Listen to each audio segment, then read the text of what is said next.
Pues qué bien que estamos aquí. Espero que hayas preparado tu taza de café o de té.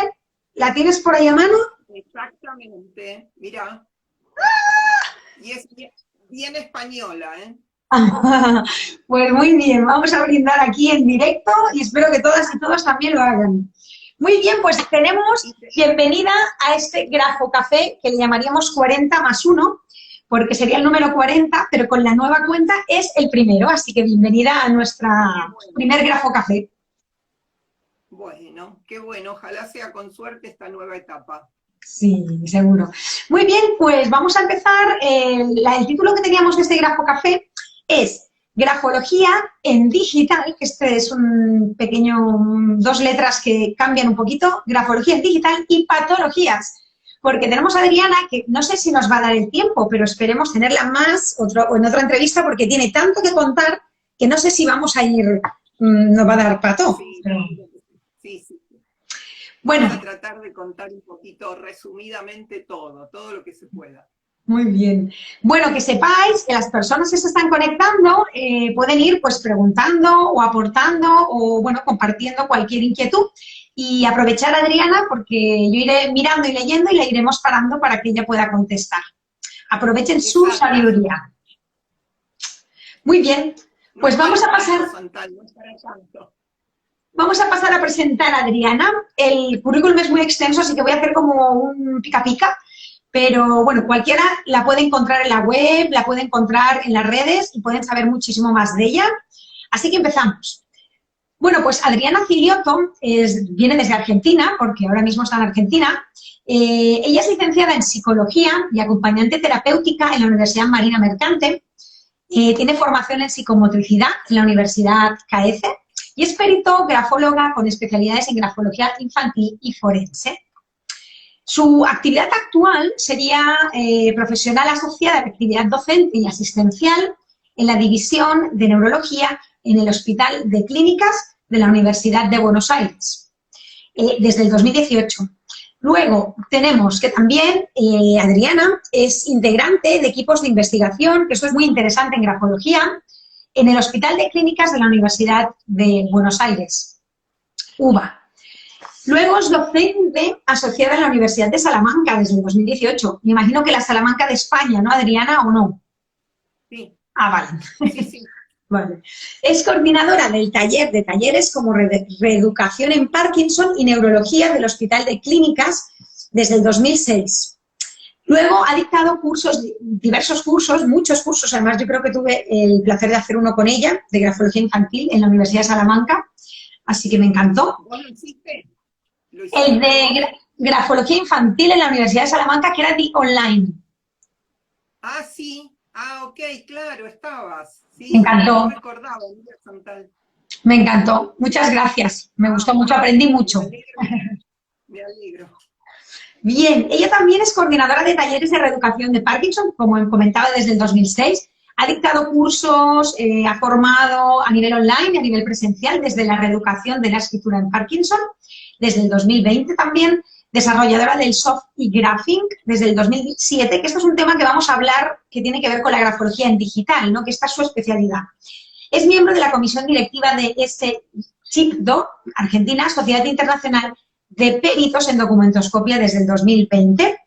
Además, ha hecho muchísimas ponencias y sigue haciendo ponencias a nivel nacional e internacional y capacitando, formando en universidades e instituciones nacionales e internacionales. Por ejemplo, en Argentina ha estado en la Universidad de la Marina Mercante, en la Universidad Nacional de Buenos Aires, en los estudios penitenciarios, Fundación de Reconstrucción Forense Especializada, Asociación de Criminalística en República Argentina.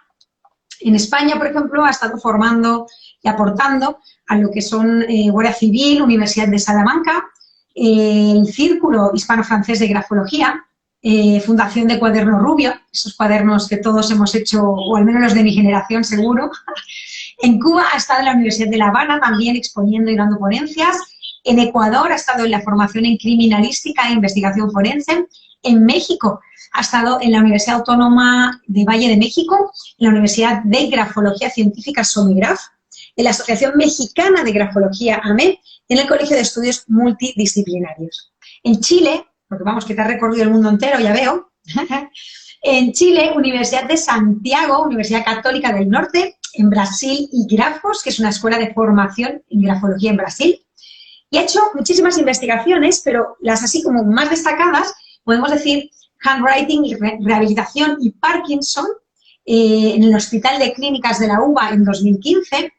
Luego también estudio de la firma en pacientes con la enfermedad de Parkinson, variabilidad en la frecuencia de micrografía en la enfermedad de Parkinson, estudio de la firma en pacientes con la enfermedad de Parkinson, análisis forense caligráfico sobre las bases de firmas hológrafas digitalizadas obtenidas mediante PAT Signature. Ya nos contarás todo esto, que son aplicaciones biométricas que a mí me vienen, vamos, lejanas, no, lo siguiente. Así que voy a aprender mucho.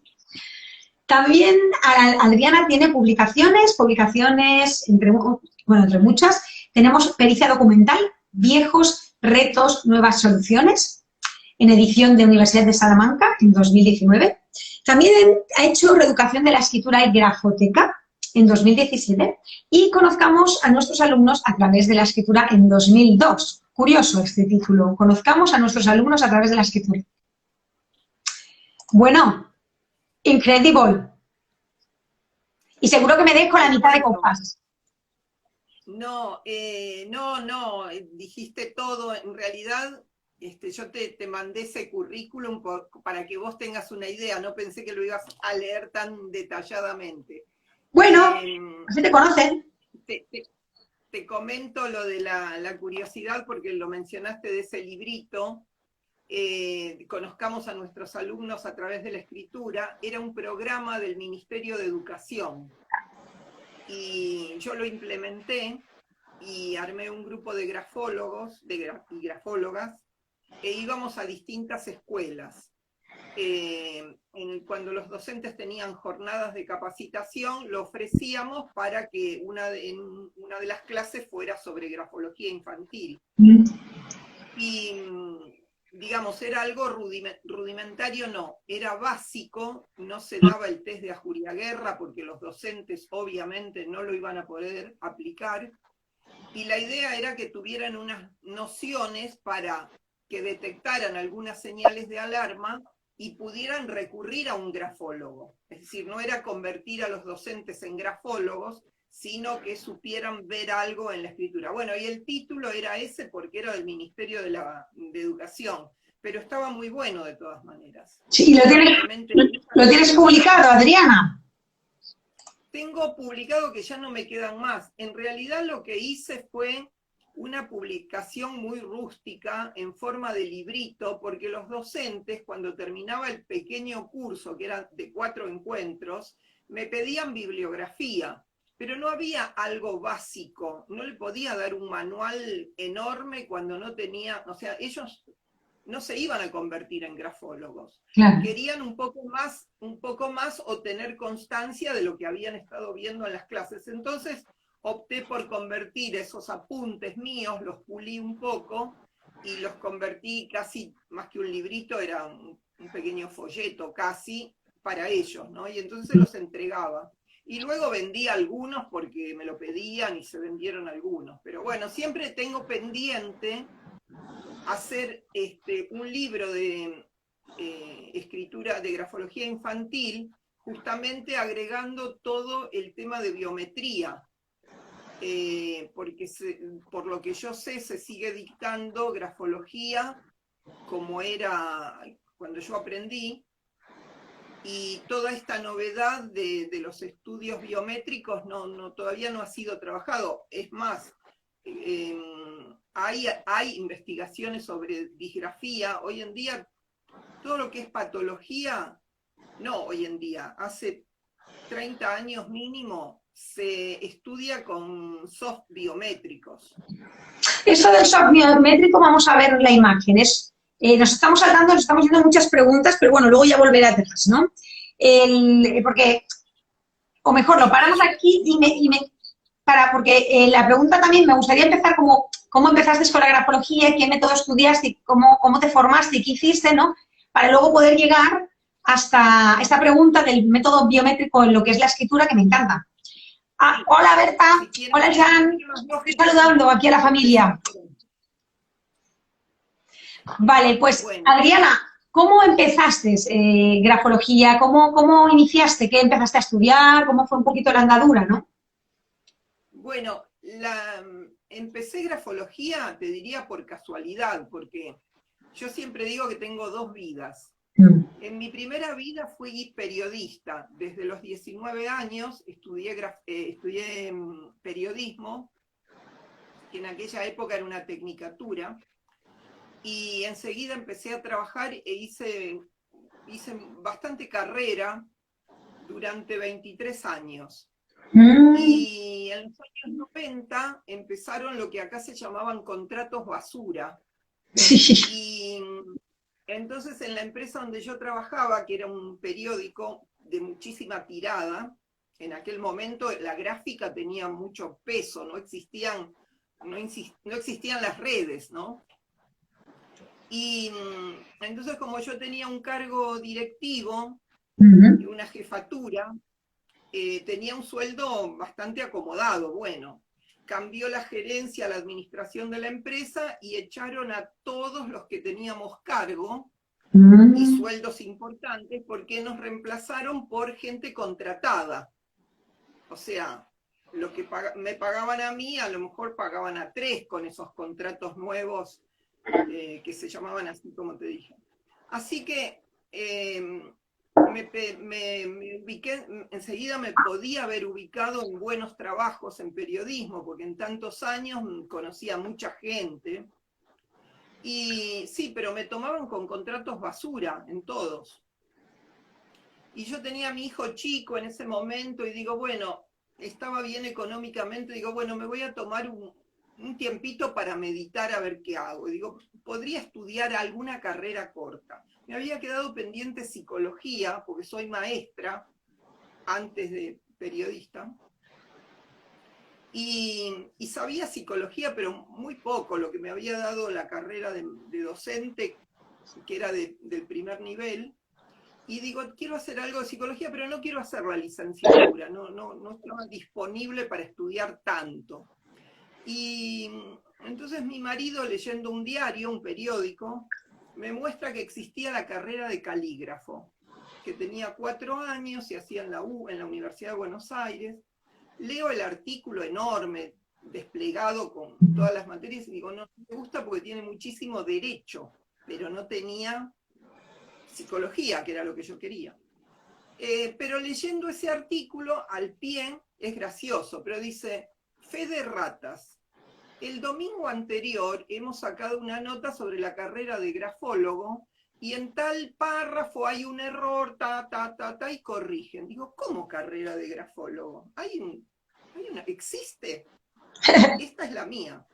Así que me voy al diario, al edificio, a la empresa de ese periódico, compro el diario viejo y ahí estaba todo sobre la carrera de grafología que empezaba a ser oficial, creo que desde el año anterior era una carrera oficial. Así que bueno, me inscribí, hice la carrera.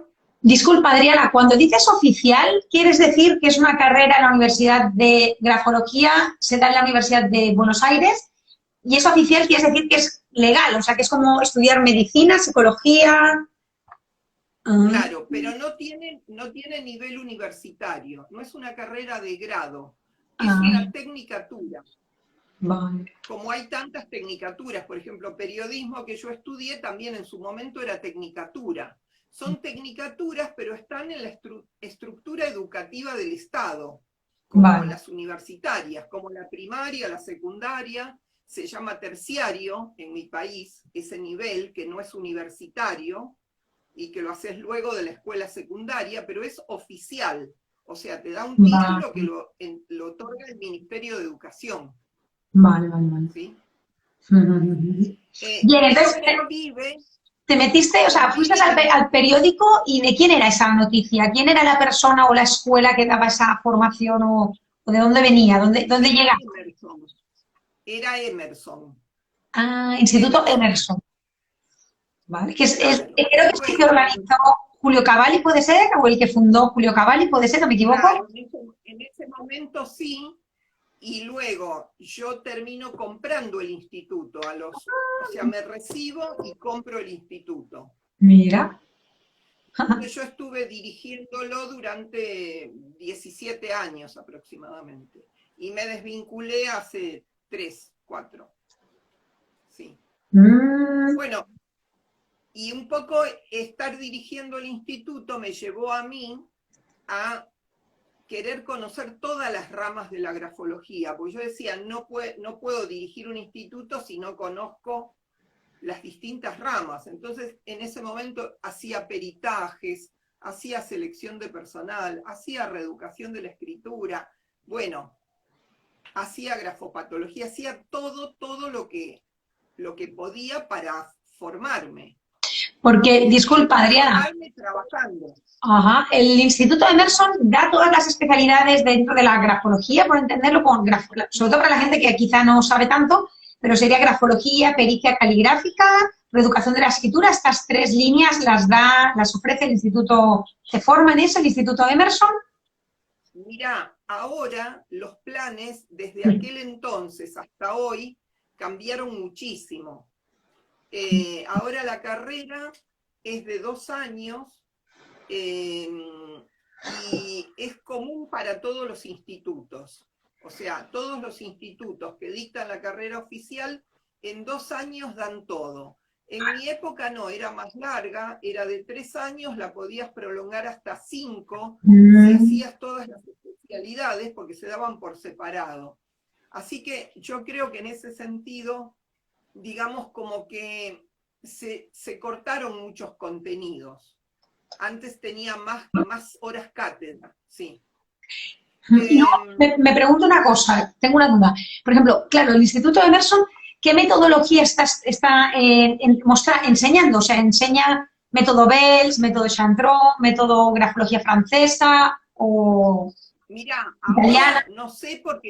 ahora no sé porque estoy desvinculada. Bueno, en tu momento. No conozco, claro, qué están haciendo en este momento. No. Pero cuando yo estaba, nosotros, como yo creo que en Argentina y en toda América, por lo que yo conozco, toda América hispana, ¿no? Se utiliza el método francés, con los 8 géneros. Y bueno, y se leen, por ejemplo, yo tenía una biblioteca inmensa, que ahora la tengo en mi casa, me estoy por mudar porque no me entran los libros en casa, solo por los libros me voy a mudar, te digo. Me la traje a casa cuando me desvinculé, y yo promovía que los alumnos estudiaran a través de todos los autores, y confrontaran autores, o sea, la idea era esa. Pero bueno, en general, los alumnos piden resúmenes, piden apuntes a los profesores. Yo estoy totalmente en contra de eso. Si bien el instituto, cuando yo lo dirigía, tenía digamos, una guía que era oficial del instituto, donde se desarrollaban temas porque teníamos una orientación, o sea, había una orientación, y con bibliografía obligatoria, bibliografía accesoria. O sea, yo promovía mucho la lectura. Bueno, en contra un poco de la tendencia de los alumnos. Los alumnos en general quieren algo más práctico, más rápido, ya elaborado por el profesor o por el instituto. Y bueno, yo creo que eso va en detrimento de la profesión, ¿no? Porque es como pasar y pasar apuntes, copio y pego y repito sin preguntarme mucho el porqué de las cosas. Y entonces eso te digo que me desgastó bastante, ¿eh? Claro, entiendo. Y entonces, claro, tú con toda esta filosofía de conocer todas las escuelas, me imagino que tú has creado tu propio método, tu propia metodología, ¿no? Sumando escuela italiana, escuela francesa, pues a lo mejor Bell, Chandron, ¿no? Es como que has creado tu propia forma de análisis. No, yo soy bastante ecléctica porque me gusta leer todo y de todos tomo algo. Pero yo me guío como método por el método francés, por los 8 géneros. Ese es mi método para analizar. Incluso había creado una planilla, que yo la sigo usando obviamente, que le llamé planilla EG, Evaluación Grafológica, porque a mí me gustaba y me gusta, ahora también cuando enseño reeducación de la escritura en Parkinson, que el alumno tenga un método de trabajo. Y yo los veía a los alumnos muy perdidos, o sea, que recopilaban la información, no sabían cómo, tomaban notas en papeles sueltos. Entonces, digo, no, acá hay que elaborar una hoja de trabajo, una rutina, para que el alumno se conduzca de ese modo, y aparte había otro vicio, que era que no se le podía decir al cliente crudamente, que eso es lógico, no se le puede decir crudamente lo que uno ve en las letras, porque a veces son cosas difíciles de decir, uno puede tener temor a la aceptación o rechazo que pueda tener el cliente o paciente. Entonces, bueno, se reelabora ese informe, pero ¿qué hacían los alumnos? Iban suavizando el informe original, que tenía los datos certeros de lo que se había encontrado en esa escritura, entonces lo iban corrigiendo y lo iban suavizando, cuestión que se quedaban con un informe muy lavado y habían perdido el original, porque lo iban corrigiendo sobre el informe original. Entonces, bueno, en esa planilla también lo que se hacía era elaborar un informe crudo y luego elaborar un segundo informe que era el informe de devolución. Entonces siempre a uno le queda el resultado del análisis con los datos precisos de lo que uno ha encontrado en ese escrito, ¿sí? Vale, entonces entiendo que tú usas la grafología francesa, que es como tu método, y luego me pregunto yo, ¿cómo llegas desde la metodología francesa o desde la grafología, cómo llegas a construir esa tableta digital dedicada al Parkinson? ¿Cómo se te ocurre esta idea o cómo unes y qué creas? ¿Qué resultado obtienes? O sea, ¿de dónde sale esta fusión, esta creación, ¿no? Y esta aplicación? Esta grafofusión. Esta grafofusión, como la tuya. Eso, esta grafofusión. No, mirá, fue así. Yo estaba muy alerta de todas las novedades y googleaba muchísimo. Era el año 2000, yo apenas tenía celular, creo. Había hecho un curso para contestar emails, imagínate, ¿viste? Y llegar a la tecnología ya de grande, ¿viste? Era difícil.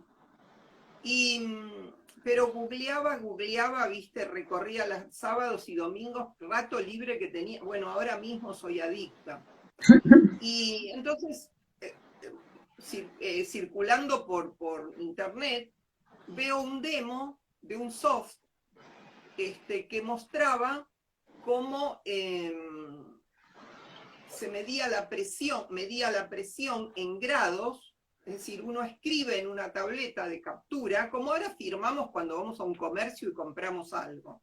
Solo que esa información pasa por un soft que te dice cuál es la presión entre 0 y 1024 niveles. Es decir, como si profundizaras en la hoja de 0, que es la superficie, a 1024. Te mide en 1024 niveles. La presión, o sea, el hecho de yo escribo y lo que aprieto y la tinta que descarga en el papel sería la medición de esta tableta del 0 al 1024, o sea, hacia abajo, como la profundidad. Claro, no la tinta precisamente, sino la fuerza que ejerces al escribir. Wow, pues sí que, o sea, para medir del 0 al 1024 cuando firmas, o sea, esa presión, ese hueco que ejercemos en el papel, ¿no? Tiene o sea, un nivel de sutileza impresionante. Bueno, leía la presión, o sea, me arrojaba datos de la presión muy precisos, que no había otra manera. Es decir, usábamos el método organoléptico, que es pasar los dedos debajo del papel o poner una luz rasante, pero vos podías decir presión leve, mediana, fuerte, más que eso no podías decir. Y no podías saber en cada trazo cuál era la presión. Acá lo sabés punto por punto. ¿Querés saber en el punto número 327 de configuración de una firma, mirás ahí, sabes exactamente qué presión hay en ese punto. De todas maneras, bueno, te cuento, mostraba la presión, la velocidad, y mostraba, de lo que a mí me llamaba la atención, ¿no? Los enlaces inmateriales. Es decir, en la praxis escritural la mano realiza tramos aéreos, ¿no? Cuando corta de palabra en palabra, de letra en letra, cuando fragmenta una letra, se hacen trayectorias aéreas que son obviamente imposibles de verse, de leerse. Y esto lo graficaba, o sea, graficaba no solo lo que se hace con la mano sobre la tableta, sino lo que hace la mano en el aire cuando se desplaza. Pero una cosa, Adriana, estoy tomando apuntes, si ves que bajo la cabeza es porque no me pierdo nada. Sí, sé que haces eso, te sigo. Vale, estoy preguntándome algo, vale, imagina, vale, me encanta saber todo esto de la presión, pero ¿para qué realmente es práctico a la hora de plasmarlo en un informe pericial caligráfico? Por ejemplo, si yo le digo, voy a un juicio y digo, la presión se mide en 324, me dirán a mí, ¿vale? O tiene tantos enlaces en el aire, o sea, ¿para qué puede ser útil a la hora en un juicio? No sé, en una pericial caligráfica, pregunto, desde la ignorancia. Te comento, por ejemplo, hay un género que se llama presión, ¿verdad? Cuando analizamos una escritura. ¿Vos lo analizás la presión? Sí. ¿Perdona? Repíteme, por fin. Uno de los géneros es presión. Correcto. Vos la analizás. Cuando haces un informe, analizás la presión. ¿Y sí, cómo la analizás? Pues yo tengo las lupas con luces incorporadas, ultravioleta, rasante, luz blanca y el videoespectro, es con eso. Pero es verdad, no da un resultado súper exacto. Claro, exactamente. Entonces, lo que te muestra esto es ese dato que forma parte de tus informes, de tus análisis y de tus informes, te lo discrimina con mucha mayor detalle. Te pongo un ejemplo. Tenés un escrito y la persona escribe al comienzo con presión suave y termina con presión fuerte. Que eso es imposible o sea, vas a poder detectar esa diferencia de nivel con un método organoléptico, óptico o los métodos tradicionales que se utilizan para medir sobre papel, pero no con el grado, porque si no hay mucha diferencia, no lo vas a poder notar con ese instrumental. Si es leve y no es tan leve al final, quizá te parezca que tiene el mismo nivel de fuerza. Pero si vos ves que la persona empieza suavemente, o sea, contacta con el ambiente de manera suave y termina con un nivel de agresividad que vos lo podés leer en la fuerza, quizá con los otros métodos no lo puedas detectar, y sin embargo lo podés detectar con este instrumental. Entonces, puede ser que pueda inferir un nivel de... Sí. Vale, detecta y lo que te da es un número. O sea, lo que no te dice número 363, presión leve, te da un número, ¿no? ¿Entiendo, Adriana? No te dice si es leve o no. Eso tenía, cuando yo, empiezo a comprar esa tableta, ese soft que yo descubro en las redes, en el año 2000, la compro a España, hasta el 2007 que empiezo a desarrollar mi soft. ¿Por qué? Porque yo entro a trabajar en el hospital de clínicas y usaba ese soft en el hospital para hacer seguimiento de los pacientes. Por ejemplo, cuando un paciente tiene temblores, pensá que yo trabajaba en el área trabajaba en el programa de Parkinson cuando ingresé. Cuando un paciente tiene temblores, lo que hacen es tender a presionar mucho para frenar el temblor. Entonces, después de 2 meses de reeducación, yo le tomo de nuevo una muestra de escritura y ¿qué puedo observar? Que la presión disminuyó, por ejemplo. Eso suele ocurrir. ¿Y el temblor también o no? ¿Cómo? El temblor, ¿Cómo? No, supongo. O sea, el temblor sigue estando allí, pero, o sea, después de 2 meses de reeducación... Sí. Ah, vale. si la presión disminuyó, es un indicador de que el temblor disminuyó. Porque la presión es más fuerte cuando el temblor es fuerte, porque necesita que la punta del lápiz, o la punta del lápiz óptico, ejerza mucha presión para frenar, lo usa para frenar el temblor. Entonces, si disminuye la presión, es proyectivo de una disminución del temblor. ¿Por qué? Porque yo no puedo en un informe grafológico decir que el temblor disminuyó porque veo que su mano tiembla menos. Eso lo hace el médico. El médico evalúa el temblor clínico, el temblor de la mano. Yo no puedo poner en un informe que veo que su mano tiembla menos. Yo tengo que mostrarle al médico cuánto disminuyó el temblor a partir de datos gráficos. Y este de la presión es uno de ellos.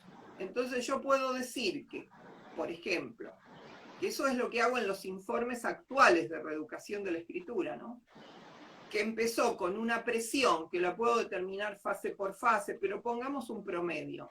Empezó con una presión de 825, promedio, y termina la reeducación con un promedio de 630. Saco el porcentaje, que lo saca el soft también, no hace falta que lo saques, y te dice cuánto disminuyó el temblor. A través del porcentaje de disminución de la presión. O sea, la presión pasa a ser proyectiva de fenómenos en los que antes no poníamos la atención porque no teníamos cómo medirlo con esa precisión.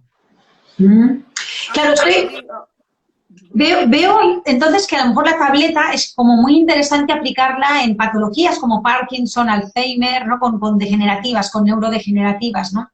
Lo veo como que es más, o sea, que es muy útil ahí, ¿no? Lo que pasa es que cuando yo empiezo a desarrollar el soft mío, o sea, yo usaba el soft que importaba, ¿verdad? De España. Y ese soft me empieza a quedar, claro, como yo lo usaba todos los días en el hospital con pacientes y más pacientes y más pacientes, le iba sacando, iba necesitando más datos, ¿viste? Me quedaba chico el programa. ¿Por qué? Porque, por ejemplo, la presión sí me la daba con una escala nominal, no me mostraba los números. El soft me decía presión leve, suave, moderada, mediana, fuerte, muy fuerte, no sé, creo que eran 7 niveles de presión, pero me lo daba en una escala nominal. Entonces yo me preguntaba, si el soft, la programación del soft, puede darme esta escala nominal, es porque maneja números, obviamente.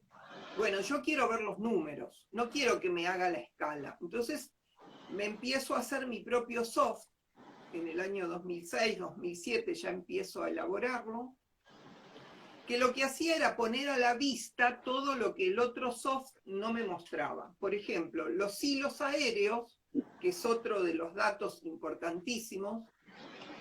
¿Por qué es importante verlo eso? En una pericia y también en la escritura del Parkinson, ¿por qué es importante la escritura aérea? Que entendamos que es que de una palabra a la otra, ¿no? Es como que hago como... Es esa letra que yo genero en el aire y casi y la continúo al lado, ¿no? Eso sería llamarías... Ese trayecto te lo muestra en rojo, ¿sí? ¿Qué pasa? Cuando hay temblor, por ejemplo, podés distinguir los tipos de temblor, porque los temblores en el aire, en general, son más de Parkinson que de temblor esencial. Empezás a distinguir los tipos de temblor y ahí tenés una diferencia. Por ejemplo, en clínica médica, a veces en las etapas iniciales a los médicos les cuesta mucho diferenciar un tipo de temblor del otro, cuando el temblor es incipiente.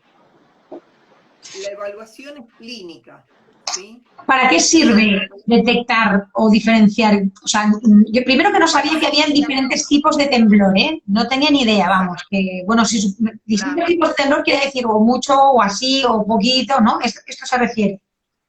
No, son distintos tipos de temblor. Por ejemplo, el Parkinson Sí. tiembla cuando está en reposo. Cuando la mano está en reposo, tiembla. ¿Sí? Ahora, cuando vos le das un bolígrafo para que empiece a escribir, el temblor se calma. Entonces, la mano es más temblorosa cuando está en reposo que cuando escribe. ¿Sí? Sí.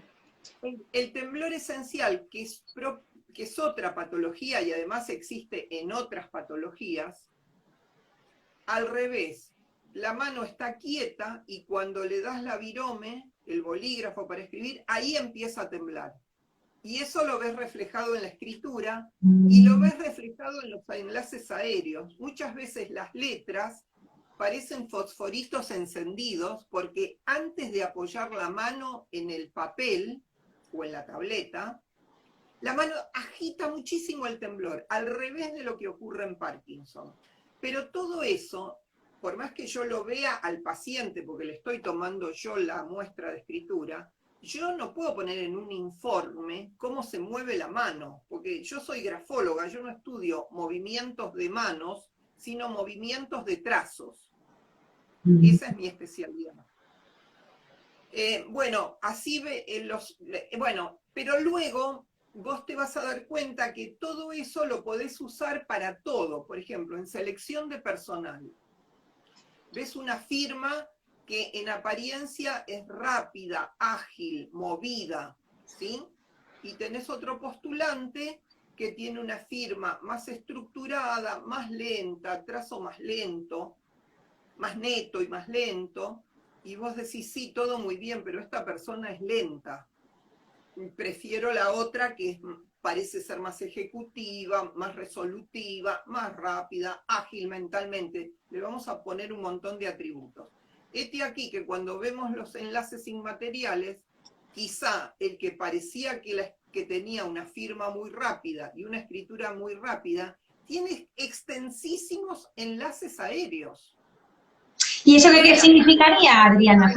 Si tiene muchos enlaces, o sea, si la persona que aparentemente parece rápida tiene muchos enlaces aéreos, ¿qué significaría? Parece que no lo es. Porque eso te da como... Mucho tiempo programando y depende del tipo de enlace aéreo que tiene, porque puede ser un enlace aéreo largo pero directo. Pero si tiene un enlace aéreo largo y enmarañado, esa persona duda. No tiene funciones ejecutivas que hablarían de las virtudes que le vemos en el trazo físico. No, el trazo aéreo nos está dando datos que contradicen lo que vemos en el papel. Y al revés, quizá el otro que parecía más lento, más pausado, no, es más ágil mentalmente cuando programa. Y luego cuando ejecuta es más cuidado. Por lo tanto, me quedo con el segundo. Wow, pero es que claro, entonces con esto, hostia, con esto es como que casi que nos obliga a todos, ¿no? A tener una tableta o que cuando lo hacemos por observación, por comparación, con las lupas, con el videoespectro, o sea, con otros artilugios o herramientas, ¿no? Es como, ahora a mí esto me da como total inseguridad, digo, bueno, pues mejor no hago ninguno porque puedo ver una cosa y luego es otra, ¿no?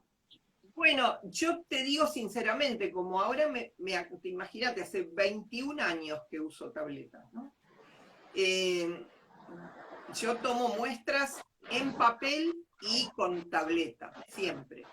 Y si no tengo la tableta, porque me piden que tome una muestra y justo estaba de paso y no tenía la tableta, me parece que falta. Ahora, por ejemplo, antes de la pandemia íbamos a empezar una investigación sobre Alzheimer. Porque el especialista en Alzheimer dice que cuando tiene el paciente con quejas sobre memoria, fallas en la memoria, etcétera, bueno, según la evaluación clínica que él haga y el neurocognitivo que haga, ¿no? Con psicólogos, bueno, con los neurocognitivos sí puede determinar con bastante exactitud qué nivel tiene, si leve, moderado o ya entró en Alzheimer, ¿sí? Pero él, de los que están en la etapa inicial, con las primeras fallas de memoria, es incapaz de hacer un pronóstico certero. No lo pueden hacer. ¿Por qué? Porque de esos que empezaron con fallas de memoria, no hay ningún signo ni síntoma que lo ponga en alerta de que esa persona va a derivar en un Alzheimer y otro no. O sea, no puede hacer pronóstico. ¿Quién no puede hacer Entonces, pronóstico? Me perdí ahí. El médico. Médico, sí, Ah, el vale, que no. neurologo especialista en Alzheimer. ¿Quieres decir que el médico, o sea, no podemos saber en qué nivel de avanzada está la enfermedad de Alzheimer o no? Sí, puede saber en qué nivel está. Ah, vale. Pero cuando están dos pacientes, van dos pacientes, los dos tienen nivel inicial, leve. Vale. ¿Sí? Sí. Deterioro cognitivo leve. El médico no puede hacer el pronóstico y decir, este va a terminar en un Alzheimer y este no va a terminar. No puede hacer diagnóstico, pero no puede hacer pronóstico. Correcto. Viste, cuando vos vas al médico, tenés una gripe y te dicen, sí, tiene fiebre, le duele el cuerpo, etcétera, es gripe. Bueno, ahora quizás nos dirían que tenemos COVID, ¿no? Pero bueno, Iván decía, bueno, vaya a su casa, señora, el pronóstico es que en 7 días, como esto es una gripe, o sea, me hace el diagnóstico certero. Es gripe, vaya hacia su casa, acuéstese, tome una aspirina y en una semana se le va a pasar. O sea, siempre que hay diagnóstico, hay pronóstico. Sí. Si saben qué enfermedad tenés, te pueden decir qué medicación tomar y cómo va a terminar en 7 días, o va a haber que hacer otro tratamiento, etc. Sí. En Alzheimer, lo que pasa es que puede hacer el diagnóstico al inicio, deterioro cognitivo leve, pero no puede pronosticar si ese deterioro cognitivo va a terminar en Alzheimer o no. Entonces me dice, yo quisiera diagnosticar, poder pronosticar cómo va a avanzar esa enfermedad. Entonces me pongo a leer sobre el tema, y ahora te voy a contar lo de la lectura. ¿Y qué está demostrado? Está demostrado científicamente, con cientos de casos, no con uno, en universidades y hospitales de todo el mundo. Que los enfermos de Alzheimer lo que tienen son enlaces aéreos extensos, comparado con la población sana. Porque en general cuando se investiga, hay que comparar con población sana. Claro.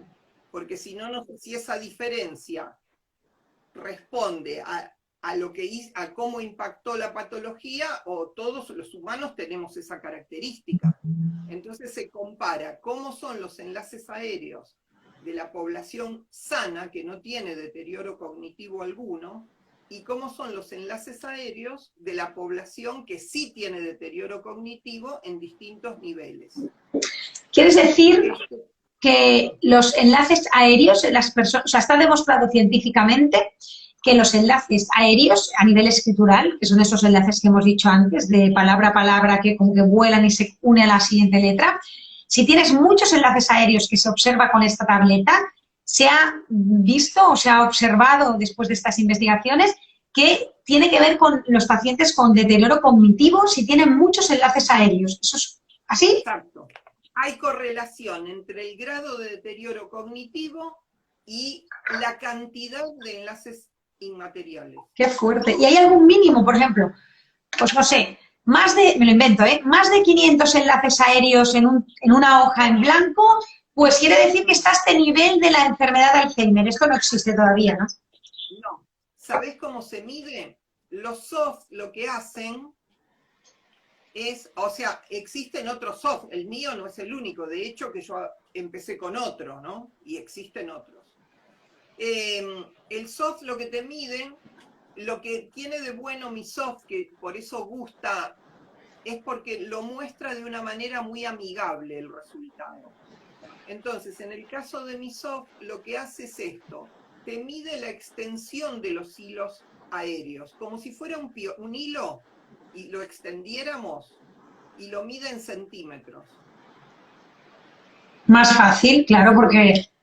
Vale. Suma todos los enlaces aéreos lo suma y te dice, este tiene 600 centímetros de enlaces aéreos en la muestra que tomaste. ¿600? ¿Qué dijiste? No, te digo, o 60. Sí, hay casos que tengo que son asombrosos. Pero bueno, no importa el número. No, la palabra que usaste, 600, dijiste una palabra que... Centímetros. Ah, centímetros. Se mide en centímetros. Vale. Como si fuera un hilo extendido. Pero supongamos 60, para no decir un número tan exagerado. Porque lo podés tomar solo en la firma, en una sola palabra, no hace falta que sea un texto largo. Esa cantidad de centímetros se compara con la cantidad de enlaces físicos, o sea, con la escritura misma. Y luego te lo muestra en un gráfico de torta y te dice la cantidad de enlaces aéreos que tiene es, por ejemplo, el 75% respecto de la escritura física. Es desproporcionado. Yo ahora no recuerdo en los estudios cuál es la proporción. Vale, Adriana, déjame a ver si lo he entendido. ¿Quieres decir? Así bebes, tranquila.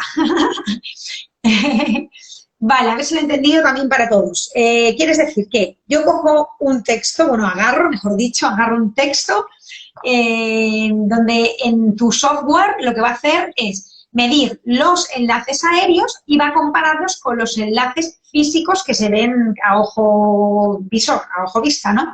Entonces compara esos dos números en una misma firma o en una misma escritura o en un mismo texto o lo que sea. Y ahí te da un resultado en centímetros, quieres decir.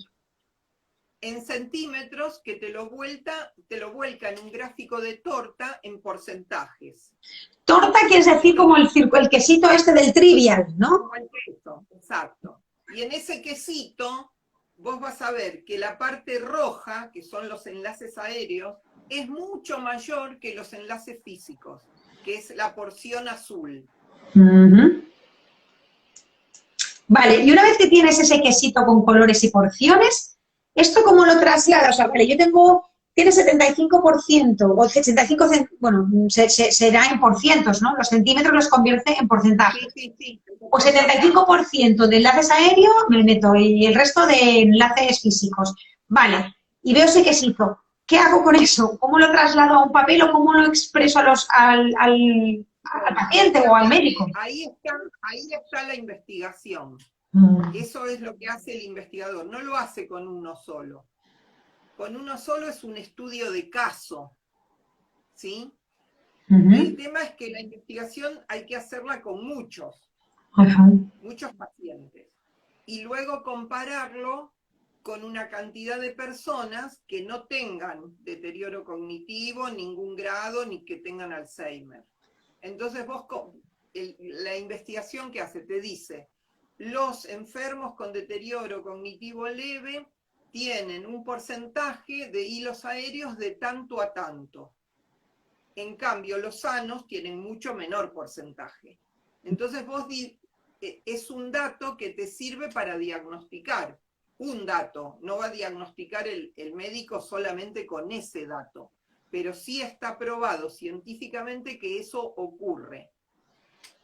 Lo que nosotros queremos agregar en esa investigación es si ya desde el principio se manifiesta esa diferencia y luego ver cuántos de esos que tienen muchos enlaces aéreos derivan en Alzheimer. Entonces sería una manera de poder hacer pronóstico en una enfermedad que hasta hoy no se puede hacer pronóstico. No hay con qué hacer pronóstico. Vale, a ver. Esto quiere decir que yo ahora mismo cogemos la mitad de al azar. Vamos a coger a, no sé, mujeres de 30 años a 60 años. Así, al azar, ¿no? Y les pasamos la tableta y nos da un dato de que la mitad de estas mujeres de 30 a 60 pues tienen muchísimos enlaces aéreos. Y ahí quieres decir que puede que nos esté pronosticando que quizá ya esté teniendo una patología como el Alzheimer o un deterioro cognitivo.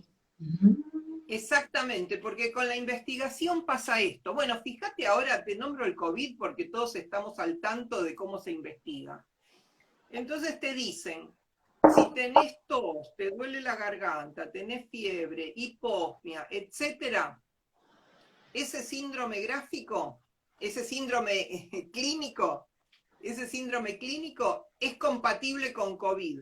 Te dicen, aíslese, porque el pronóstico es que usted tenga COVID, el diagnóstico es que usted tiene COVID y el pronóstico es que puede contagiar, se puede agravar, todo lo que sabemos. Entonces, previo a eso, ¿qué hubo? Investigación para saber cuáles son los síntomas y signos. O sea, el médico no dijo de la nada, duele la garganta, hiposmia, duele el cuerpo, es COVID. No, investigó. Luego, como vos decís, te hacen el testeo y si tenés estos síntomas, o te hacen, sí, o una encuesta, o te revisan clínicamente, y si tenés estos síntomas, te diagnostican COVID. O sea que en la investigación hay un ida y vuelta. Cuando se investiga con el enfermo diagnosticado. Cuando yo investigo sobre Alzheimer, este caso que te contaba, a mí el médico me lo deriva previo diagnóstico que él le hizo. O sea que el médico o sea, tú analizarías la escritura con esa tableta de las personas que ya se han sido diagnosticadas desde el médico, que tienen Alzheimer o que tienen alguna... necesariamente cuando se hace investigación en grafopatología, tenés que tener el enfermo diagnosticado. Si no, ¿quién te garantiza a vos que esa persona tiene lo que dice tener? Es decir, cuando a mí los alumnos me decían, me encanta investigar, estoy juntando escrituras porque quiero hacer una investigación sobre tal patología. Le digo, no es juntar escrituras. Lo tenés que hacer en una universidad o en un hospital donde te deriven a personas que tienen un diagnóstico médico. Si vos lees los papers, te dicen cómo los han diagnosticado, porque si no, yo no puedo investigar a la escritura de mi tía, porque mi tía dice que tiene olvidos de memoria. Pero mi tía, ¿qué garantía es de que mi tía me esté diciendo? No es un diagnóstico lo que me dice mi tía. Y muchas veces se hace eso. Sí, tengo la escritura de una persona que tenía reuma en la quinta vértebra. Bueno, pero ¿qué médico lo diagnosticó? Ah, no, me dijo. No, bueno, no, para investigar. Y puede ser verdad. El tema es que no te sirve como elemento fidedigno para incluir en una investigación. Por eso se investiga en instituciones que respalden tus datos. Porque mi tía no es respaldo de mis datos a nivel de investigación científica. Yo no puedo hacer una investigación científica con lo que me dijo mi tía, mi prima, mi sobrino y mi hermano. No, tienen que estar todos diagnosticados. Por eso se hacen en un hospital normalmente, hay que hacerlas. Y, a ver, solo que te diagnostiquen, porque tampoco lo diagnosticó mi médico de cabecera que es amigo. No, tiene que haber una institución que respalde. Los papers, cuando se publican, te dicen de cada uno de los médicos y científicos que participaron, o profesionales que participaron, de qué universidad y de qué hospital son. El respaldo son las instituciones. El living de mi casa no es respaldo. Y una pregunta más, a ver, dentro de la tableta esta tableta que es un software que tú has creado, tenemos que puede analizar la presión desde el 0 al 1024, ¿no? O sea, esa profundidad de presión. Puede analizar los enlaces aéreos, que es esto que escribimos de una palabra a la otra. ¿Qué más puede observar o analizar o qué más se puede ver con esta tableta? Y otra cosa que es muy difícil de medir, es fácil de medir la velocidad de producción. O sea, lo que nosotros estamos acostumbrados a medir es las letras por minuto. Es un dato interesante, ¿verdad? ¿Para qué queremos saber las letras por minuto, la velocidad? Claro, la velocidad de producción. Es decir, si yo escribo una palabra en 2 segundos y vos escribís la misma palabra en 1 segundo, vos sos más rápida que yo para las tareas. Si yo necesito una persona rápida en un puesto de trabajo y vos escribís una palabra en 1 segundo y yo la misma palabra la escribo en 2 segundos, vos sos más rápida que yo, te vas a quedar con el puesto. Haciendo un recorte salvaje, ojo, no vamos a analizar la selección de personal, no vamos a analizar solo eso. Pero además hay pruebas de velocidad, siempre hablo de velocidad objetiva, que ya los hacía, creo, una grafóloga norteamericana que era, siempre me olvido el nombre, Donway creo que es el apellido, y que cayeron en desuso, pero hay una prueba que es buenísima y en un punto la retoma Ajuriaguerra, cuando, viste que Ajuriaguerra, el test de velocidad de Ajuriaguerra, incluye la velocidad normal y la velocidad acelerada, es decir, se pide que se escriba una frase en velocidad normal y luego se pide que se escriba la misma frase con el estímulo de acelere de la velocidad, o sea, más rápido, más rápido, más rápido. En los niños es importantísimo porque vos podés evaluar, entre muchas otras cosas, si corresponde al grado escolar en el que está, si corresponde esa velocidad a la edad cronológica que tiene. Podés investigar, comparando las dos velocidades, qué potencial de reserva tiene. Porque si una persona, esto lo trasladás a selección de personal y a lo que vos quieras. Si una persona escribe 100 letras por minuto y le pongo la consigna de velocidad acelerada y escribe 80 letras por minuto... Creo que se va a cortar. Bueno, si se corta vuelvo a... porque me están diciendo que me quedan 13 segundos, no sé por qué, porque antes me dejaban más tiempo, pero te vuelvo a llamar si no. Ok, si se corta me llamas. Sí, se va a cortar. 3, 2...